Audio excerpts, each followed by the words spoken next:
پاک جل وعلا نے جب فرمایا قل بفضل اللہ وبرحمتہ فبذلک فلیفرحوا هو خیر مما یجمعون، فرمایا جب تمہیں رب کا فضل ملے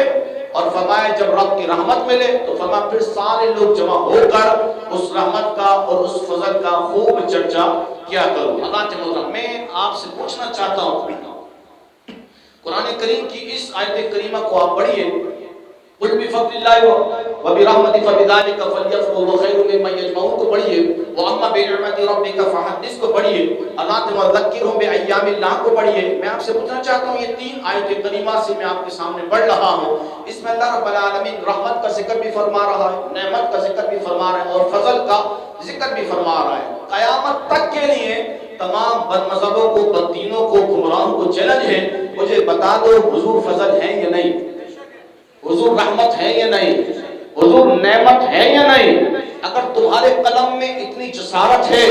تو پھر لکھ کر دو کہ حضور معاذ اللہ فضل نہیں ہے، حضور رحمت نہیں ہے، حضور نعمت نہیں ہے۔ تم بول کر دیکھو حضور فضل نہیں، حضور رحمت نہیں، حضور نعمت نہیں، تم فرض واجب کی بات کرتے ہو، پھر اسلام تمہیں اٹھا کے باہر پھینکے گا، کیونکہ جب تک حضور کو فضل نہ مانو،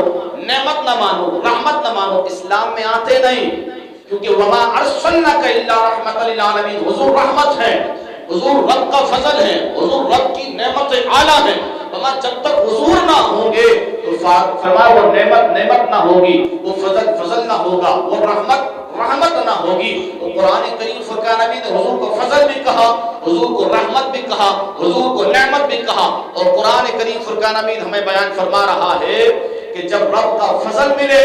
اور رب کی نعمت ملے تو فرمایا پھر سارے لوگ جمع ہو کر اس نعمت کا، اس رحمت کا، اس فضل کا خوب چرچا کیا کرو۔ حضرات محترم، شریعت مطہرہ کا قانون یہ ہے کہ مطلق اپنے اطلاق پر جاری ہوتا ہے، مطلق اپنے اطلاق پر جاری جاتا ہے، مطلق اپنے اطلاق پر جاری ہوتا ہے۔ جب تک مطلق کے سامنے مقید کی دلیل نہ آئے تو حضرات محترم نہ وہ چیز حرام ہو سکتی ہے، نہ وہ چیز مکروہ ہو سکتی ہے، نہ وہ چیز شریعت کے اندر منع ہو سکتی ہے۔ اللہ رب العالمین فرمایا قل بفضل اللہ وبرحمتہ فبذلک فلیفرحوا هو خیر مما یجمعون، قیامت تک کے لیے رب نے مطلق بیان آیا۔ اس آیت کریمہ پر ہمیں مقید کی ایک آیت کریمہ،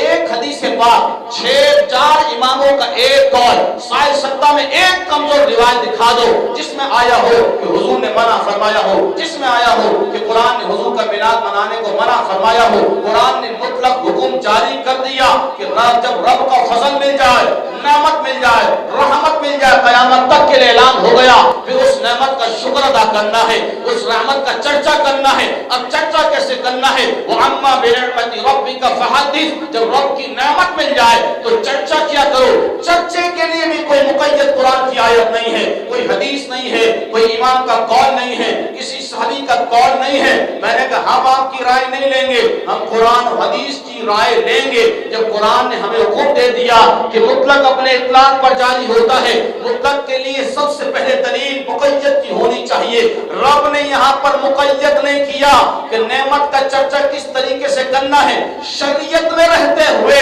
جس چیز کو شریعت نے اجازت دی ہے اسی انداز میں اللہ کی نعمتوں کا چرچا کرنا یہ عین شریعت کے مطابق ہوا کرتا ہے۔